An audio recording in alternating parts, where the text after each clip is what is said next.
That's a really good question. Did everybody hear that? Okay.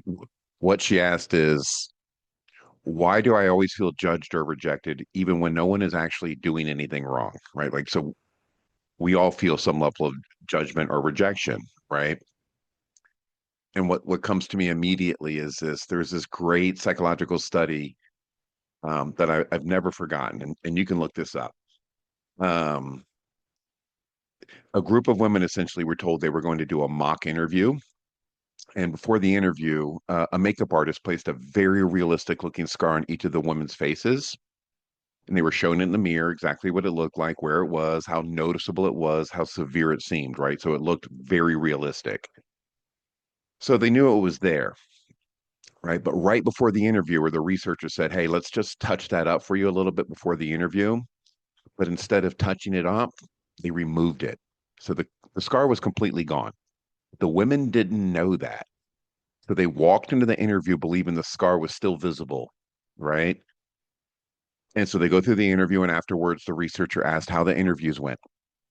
Nearly all the women reported the same experience. They felt stared at, they felt judged, they felt less welcomed, less respected, less taken seriously. They were convinced that the scar affected how they were treated, but there was no scar. Okay. Nothing about their appearance had changed. What changed, and please listen to this part. What had changed was the story they were holding about themselves. The story became the lens through which everything was interpreted. What scars are you walking around that you think you hold? How are you interpreting your interactions in reality through these perceived scars? Right. And, they would get a neutral look in the interview and they took that as judgment or rejection. And the scar explained everything.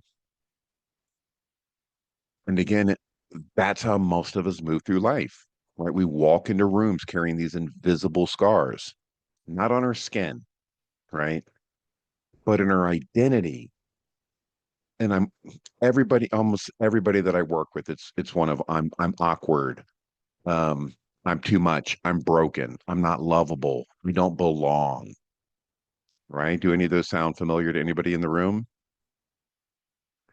Right. And once that story is in place, the mind, what it does best. It starts looking for evidence, right?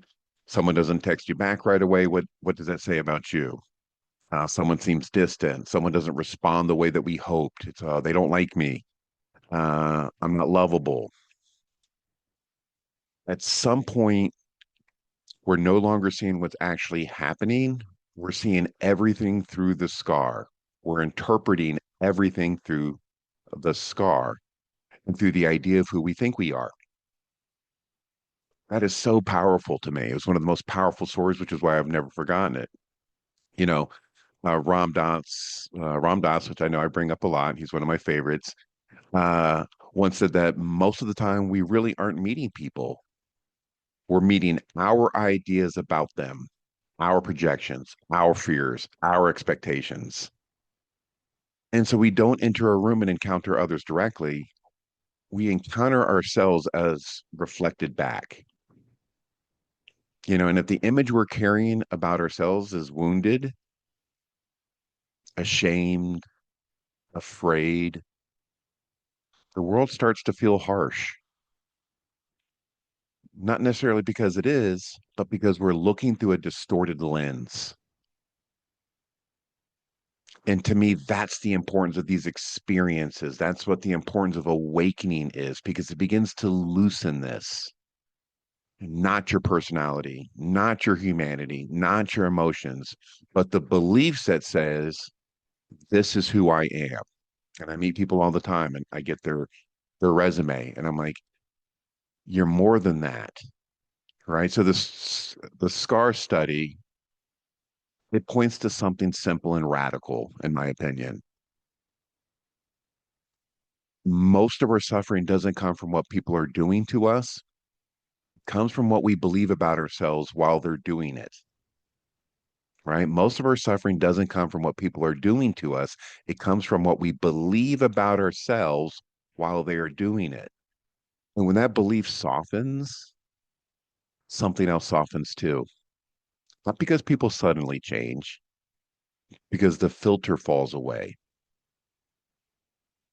You don't need to become better. You don't need to erase your past. You don't need to heal every wound before you're allowed to belong. You know what I mean? You just need to notice when you're walking into life wearing a scar that isn't actually there anymore. When you see that, there's this quiet relief, this subtle freedom, because you're not being seen as broken. You're just being seen. And I think that's enough.